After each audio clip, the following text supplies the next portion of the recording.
Good morning. As you can tell from the title of this video, I've come up with a pretty grandiose title, Can Russian Pyramid Technology Reverse the Decline in U.S. Life Expectancy?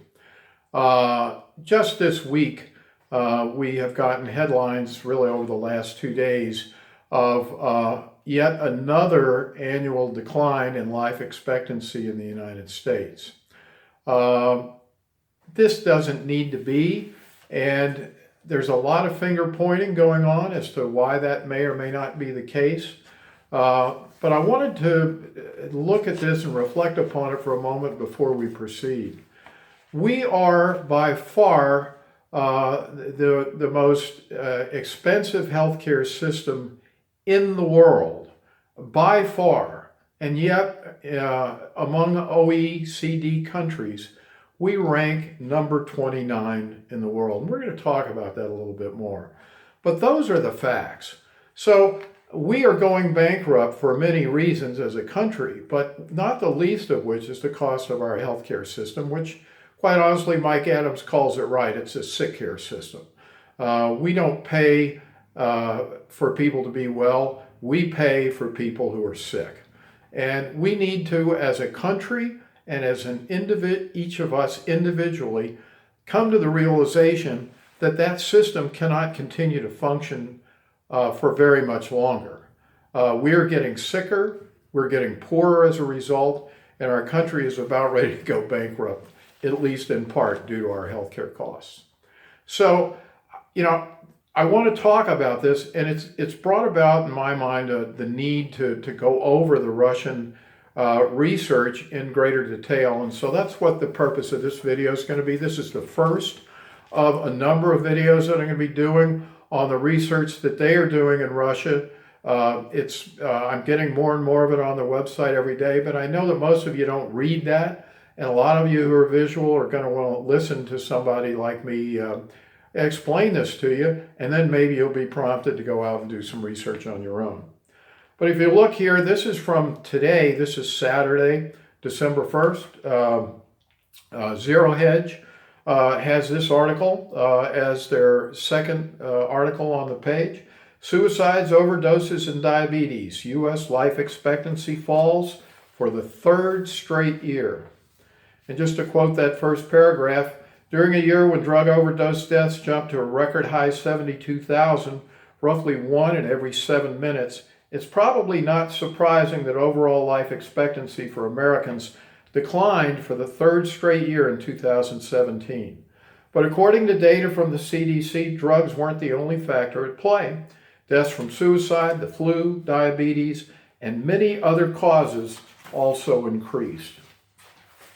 And now to quote from a Wall Street Journal article, which actually I think broke the story yesterday on Friday, data from the Centers for Disease Control and Prevention released on Thursday show life expectancy fell by 1/10 of a year to 78.6 years, pushed down by the sharpest annual increase in suicides in nearly a decade, and a continued rise in deaths from powerful opioid drugs like fentanyl.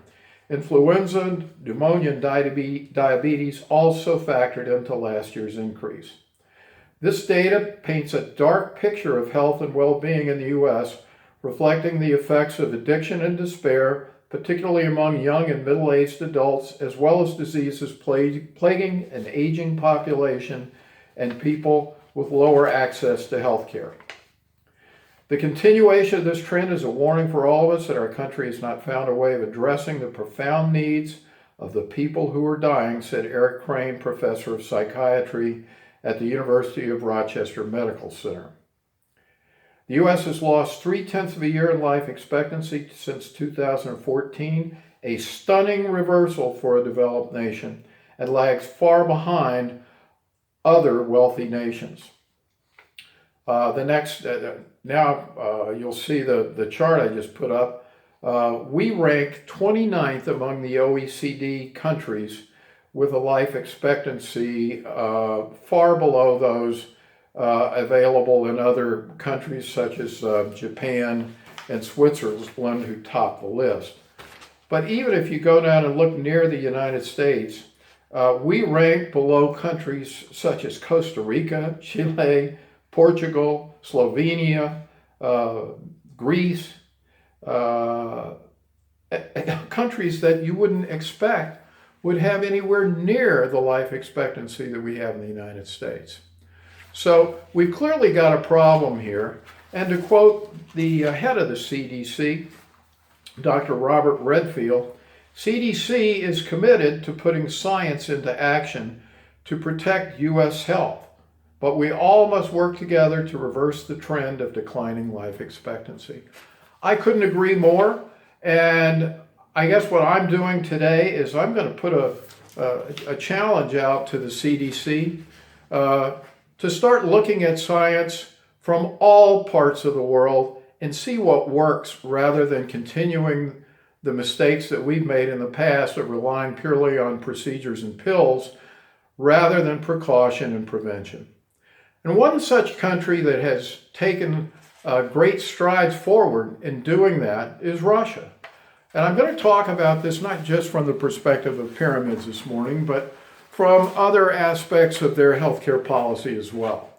Now, if you looked at that chart before, you know that Russia is pretty near the bottom of the list in life expectancy. So at first blush, you might say, well, we don't have much to learn from them.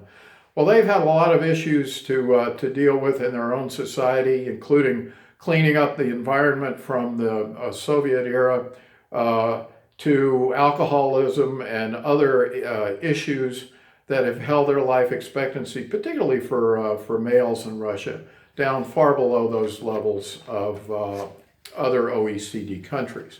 But with that said, and knowing that Russia doesn't have the capacity financially to spend the exorbitant amounts of money that we do on a quite mediocre healthcare system, they have taken steps to look for natural ways to improve the health and welfare of their country. And they are doing the same things that I am doing in my own personal life. And it's interesting that what's working for them is also working for me as well. So if you look at the next page, as I mentioned in one of my videos previously, I recently was able to find, even though Google and other search engines in the United States won't carry this, I was able to find the website for Russian pyramids, which is pyramids.ru. And what I'm showing you here is just a screenshot from their homepage. And I want to read to you, the section that's on here because it's particularly relevant, particularly the second paragraph. If you go down to that second paragraph below the video, about halfway through the paragraph, it says, biological and biophysical studies reveal the mechanisms of what is happening when the processes of enhancing immune protection and reducing the level of all pathogenic factors occur simultaneously. As a result, a significant increase in life expectancy in these areas is expected. Now, let me put some context into that. I also am concerned about EMFs. I'm concerned about GMOs. I'm concerned about clean water and structured water. All of these things are areas where Russia is taking a world leadership role in addition to pyramid technology. They are using pyramids, and we're going to be doing videos about all this. They're using pyramids to clean up their environment all across Russia with stunningly great results. They're putting these pyramids into areas of urban populations, and they're seeing dramatic decreases in all sorts of chronic diseases. And we're going to be talking about that as time goes on. So this is exactly what I have done in my life, and I have achieved the same kinds of spectacular results. We have remediated EMFs from our environment. We've been drinking structured water for a long time. We don't eat GMO products to the extent that we can get purely organic products into our diet. And we have pyramids throughout our home. And I've done a video on this before, but I'm showing it to you again. Here is the dramatic personal experience that I've had with putting a Russian PVC pyramid into my bedroom. I've lost over 100 pounds. My blood pressure has gone from borderline high blood pressure down to normal range. My pulse is down. My BMI is down from severely obese to the normal range. So I have experienced all of these things, and all of this conforms with the research that's been done in Russia. So this is going to be the introduction to a number of videos that we're going to do on their research, and we're going to start taking things topic by topic. The very next one that I want to deal with is the area of thyroid function. On the website, this is research that has not been covered by David Wilcock or others in the past because it's on the website, which has been hard to find. But we're going to start with that in the next, as the first of specific videos on specific topics. But you're going to find that in that video that there's a correlation between using a pyramid, improving and normalizing thyroid function within an appropriate range, and by doing so, reducing and ameliorating the effects of stress on the body. Hope this is helpful, and you have a great day. Thanks for watching.